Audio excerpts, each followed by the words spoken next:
Rob and Sam here, more of Sandler. We're going over what's called the Sandler Submarine. So if you think of a submarine that has all the different compartments, and those compartments are there to close off just in case water ever gets in, that it doesn't sink the whole ship, right?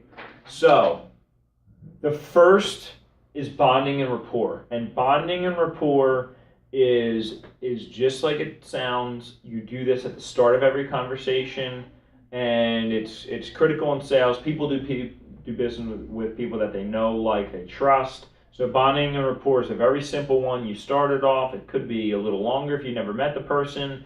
Could be really short depending on how much time you have, or if you're over the phone, or whatever it may be, right? But bonding and rapport just loosens things up before you get into the in-depth discussion. The next one in the funnel is called an upfront contract. So Sam, upfront contracts, you're talking about time. So you're asking them, like, how much time do you have? Like, I've blocked off 30 minutes for this call. Do you have that? You're also qualifying the time. So you're going to have my undivided attention, Mr. Prospect. Are you okay? Like, does this time work for you? And you be uninterrupted, right? So you're talking about time. You're talking about the quality of time.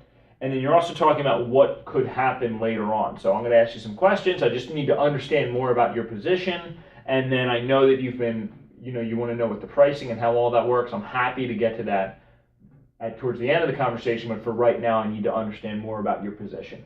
That upfront contract is critical because you're setting the stage. If you don't do that, you may start in on a 10-minute call, and you think you have the whole 30 minutes, and their assistant calls them in, and, like, it gets canceled. Or you're talking, and they start answering their phone or looking at their phone. The whole thing is about control. So by setting up a good upfront contract, you remain in control, okay? The next one is pain. We have a separate video that goes into the Sandler sales pain funnel. Pain can be two things, pleasure and pain. Pleasure could be, I just inherited $1 million, I won the lottery, and I'm going to invest in real estate, and I'm meeting with a listing agent to understand more about what that is. Pain could be, I did invest that $1 million. I own 100 properties right now. I haven't seen my kids. My wife's ready to leave me. I'm underwater on my mortgage. I'm ready to throw in the towel. That's pain, and all the pain questions will help you get there. It's bonding and rapport, upfront contract, and then pain. We haven't talked price. We haven't talked about budget. We haven't talked about anything else. You don't have a qualified prospect unless you know what their pain is. The pain is the motivator. The pain is, why would they sign up with you? Because you may need to go back and remind them, remember the stress you're under. Remember that you're behind on your bills now. Remember the time that you're not spending with your family. That's your pain.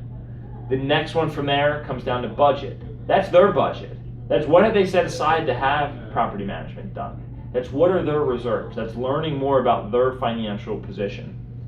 The fifth is decision. How are you going to go about making this decision? Maybe they're with a property manager already, and there's business partners, and they have a property manager. Who makes the decision with them? How do they go about making this decision? How much time do they have to make this decision? The second to last one is fulfillment. Fulfillment is when you are answering their pain question, okay? The last one is a post-sale, okay? The post-sale is coaching them through what are the next steps after they become a client of yours.